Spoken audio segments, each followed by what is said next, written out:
Bonjour à tous, c'est Enzo des Critiques d'Enzo et aujourd'hui on va parler de Mad Max 3, Au-delà du dôme du tonnerre. Le monde vient de subir l'épreuve du feu. Et seuls les plus grands guerriers et leurs plus mortels ennemis sont sortis vivants du brasier. Qui es-tu? Personne. Monsieur, j'en suis certain. Les dés sont jetés. Il est celui qu'on appelle le guerrier. Mais il a l'air d'un vagabond. Mais pour ceux dont la vie est en jeu, Nous sommes ceux qui attendent. qui attendent quoi? Qui t'attendent, toi? Il est celui qu'ils appellent le héros. Mesdames et messieurs, mes très chers enfants, votre dernière heure est arrivée. Aujourd'hui, Mad Max est de retour dans Au-delà du dôme du tonnerre.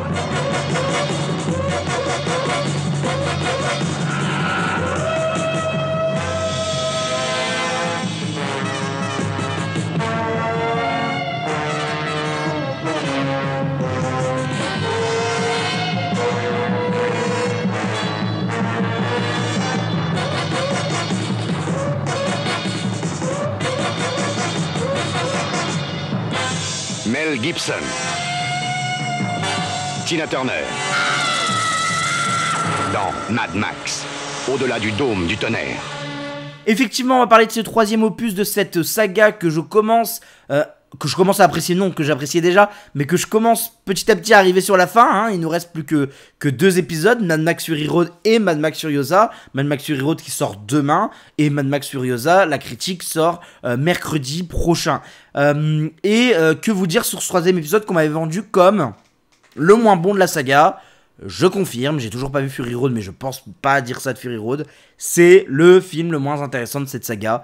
Je trouve qu'il commence avec 30 minutes, les 30 premières minutes qui sont catastrophiques pour moi, qui ont un vrai problème de montage, un vrai problème de logique, qui perd totalement, le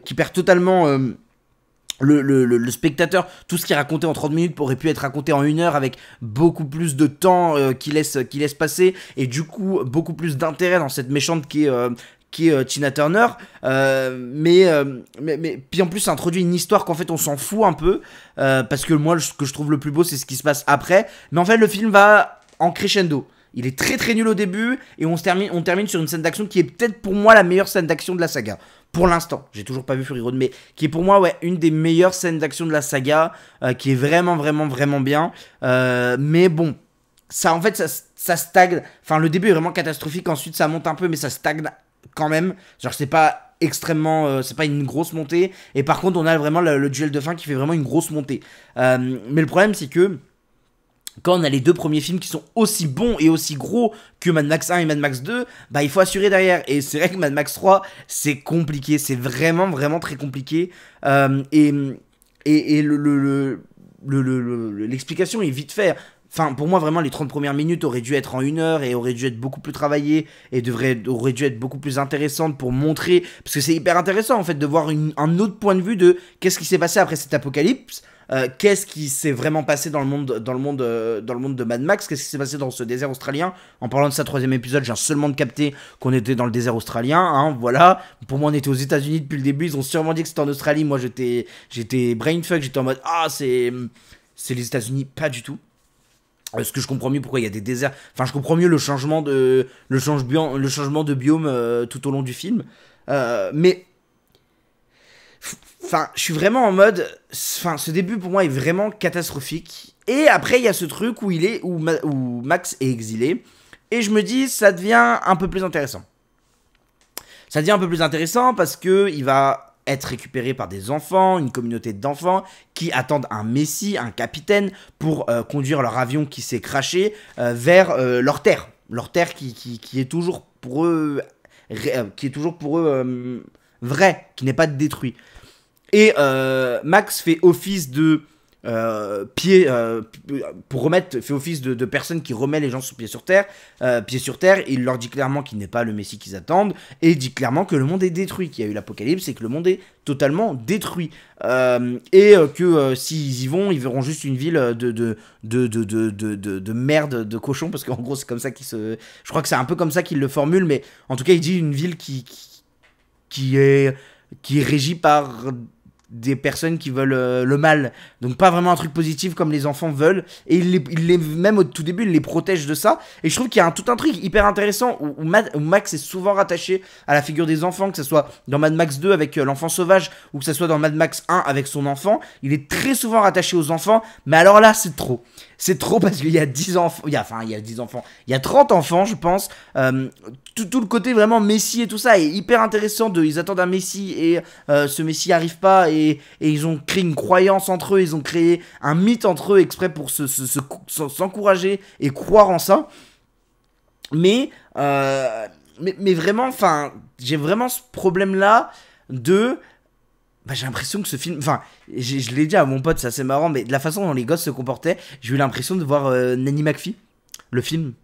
Les gosses, enfin, je sais pas comment expliquer, la comparaison est horrible parce que c'est pas du tout la même chose. Mais en fait, j'ai eu l'impression que c'était tourné tout comme parce que on essaye d'attirer le public familial et le public beaucoup plus jeune. Et ça se sent de mettre autant de gosses, d'avoir des réactions autant de gosses, d'avoir des gosses aussi forts. Enfin, moi, j'ai vraiment trouvé qu'il y a eu un côté beaucoup plus familial aux deux premiers, malgré qu'il y a quand même des trucs qui font peur, des trucs qui sont un peu choquant, moins que les deux premiers. Il y a vraiment un côté très film familial avec cet ajout des gosses. Je sais pas si c'est fait exprès ou non, mais pour moi ça m'a un peu dérangé parce qu'il y a un côté de... Naturellement je me dis on risque pas de voir trop du gore, hein, c'est quand même des gosses. Le 2 est un peu plus gore, le 1 moins, mais le 1 est gore dans l'interprétation des images. Mais là j'étais vraiment en mode enfin il y a un truc trop chelou quoi qui se passe là, d'avoir des gosses comme ça, d'avoir autant de gosses avec une part aussi importante dans le film. Et pour le coup c'est ce qui fait que sur la fin c'est bien parce que le but en fait on s'en fout un peu du nain, on s'en fout, c'est dans cette scène là, c'est quand il récupère le nain dans la scène là et où ils se bagarrent tous dans la boue contre les méchants. J'ai vraiment trouvé ça un peu gaguesque. Ça se dit gaguesque? Je crois que ça se dit gaguesque. Mais j'ai trouvé ça ça fait un peu trop gag. Un peu trop... Genre, il se bagarre dans la merde de cochon. C'est marrant. Et moi, ça m'a un peu mis sur le côté. Mais limite ça, on s'en fout encore. Et c'est vraiment tout le truc de, après, retrouver Jedediah qui donc prend son avion et sauve les enfants à la fin. Enfin, ça, je trouve que c'est vraiment une belle image. Et alors, l'avion qui vole sur le pays détruit, c'est encore plus une belle image. C'est là où j'ai capté que c'était l'Australie avec l'opéra de Sydney. Mais ça, enfin, je suis vraiment une merde. Mais ça, pour le coup, c'était, je trouve, plutôt intéressant. Mais vraiment, en fait, il faut attendre la fin quand il y a la grosse guerre. Pour vraiment que je trouve ça, quand il y a la grosse scène d'action, pour vraiment que je trouve ça intéressant. Et avant, je suis un peu en mode, en fait, je m'en fous de l'histoire. Max me passionne pas trop. Moi, le fait que ça soit une saga, mais avec des épisodes pas vraiment connectés, ça m'énerve. Et là, je suis plutôt content parce que Mad Max Fury Road a une logique par rapport au Mad Max Furiosa. Donc là, j'aurais au moins ce mérite d'avoir vu Fury Road pour préparer Furiosa. Parce qu'en fait, les films là, ils me servent juste à instaurer un élément de décor qui est l'apocalypse et me l'instaurer dans mon histoire pour la suite. Mais c'est beaucoup plus compliqué que ça. Moi, j'ai l'impression de voir vraiment un univers déconnecté, quoi. C'est peut-être un des trucs qui me brusque le plus. Mais bon, ça c'est comme ça et je l'ai accepté aux deux. Donc maintenant je l'accepte plus, mais c'est vrai que c'est toujours dommage d'avoir un univers qui est pas beaucoup connecté, et encore plus quand on reprend le même acteur pour jouer un personnage différent mais qui a à peu près les mêmes compétences. Ça c'est un truc, ça m'a rendu fou. Bruce Spence qui joue Jedediah, qui donc la fameuse personne qui conduit l'avion, c'est le même personne qui est l'aviateur dans le 2. Et j'étais en mode putain mais c'est trop con, pourquoi vous avez fait ça? Moi ça m'a brainfuck complet parce que dès le début j'ai été perturbé par ça, parce que je le vois avec son avion attaquer Max, et je suis en mode mais pourquoi il attaquait Max? Ils sont potes à la fin, ils sont méga potes à la fin, pourquoi? Et en fait, j'ai compris seulement vers la fin, genre vraiment à toute fin. J'ai compris vers la fin, en allant sur Wikipédia, j'ai dû aller voir sur Wikipédia pourquoi ils ont casté le même acteur, je sais toujours pas. Mais en tout cas, j'ai dû aller voir sur Wikipédia que c'était pas du tout le même perso, et que juste, ils ont juste casté le même acteur pour faire exactement le même job, et je suis en mode, quelle bonne idée de merde. Ça, pour le coup, moi je vous le dis, je trouve que c'est une bonne grosse idée de merde. Et c'est du coup un truc qui m'a totalement sorti du film. Et j'étais vraiment en mode... le film est bien, quoi. Le film est pas mauvais, l'histoire est pas mauvaise, il est beaucoup plus gaguesque, comme je l'ai dit, et beaucoup plus familial que les Mad Max de base, mais autrement, il est pas non plus nul. Tina Turner, bon, bah, elle est là, quoi. J'ai un peu l'impression que c'est quand même un rôle de... Enfin, c'est aussi le problème pour moi dans ce film, c'est que les méchants, que ce soit dans le 1 ou dans le 2, sont extrêmement forts. Mais genre, quand je vous dis extrêmement fort, c'est vraiment, vraiment très, très, très fort. Enfin, ils sont hyper intéressants, ils ont enfin, moi je pense aux méchants du 1 qui sont vraiment très intéressants dans leur lecture, dans leur double lecture, dans ce qu'ils racontent. Les méchants du 2, pareil, c'est pas juste des méchants. Et là, bah, c'est juste des méchants, là, pour le coup. Des méchants qui se font défoncer par des gosses, donc forcément, bah... ton méchant baisse totalement en prestige, vraiment, en intéressement pour moi. À partir du moment où ils se font niquer par des gosses facilement, sans armes, va avoir de la crédibilité pour tes méchants. Et bon, bah, c'est Tina Turner qui gère ça, et c'est pas non plus la meilleure actrice, et dans son rôle, elle est ok, quoi. Mais non, c'est pas le meilleur Mad Max, c'est vraiment un Mad Max très, très secondaire. C'est 3 pour moi, ça ira pas plus haut, ça ira pas non plus bas non plus, hein. Le film n'est pas mauvais, comme j'ai dit, pour moi, il y a peut-être la meilleure scène d'action pour l'instant des Mad Max, donc sans avoir vu Fury Road et Furiosa. Mais bon, c'était quand même un bon film, j'ai passé un bon moment, mais voilà... 30 premières minutes, très compliqué pour moi de me mettre dans le film vraiment pendant ces 30 premières minutes, mais voilà. On se retrouve demain pour la critique de Mad Max Fury Road. Enfin, je vais voir Fury Road. Je suis content, je vais enfin voir Fury Road.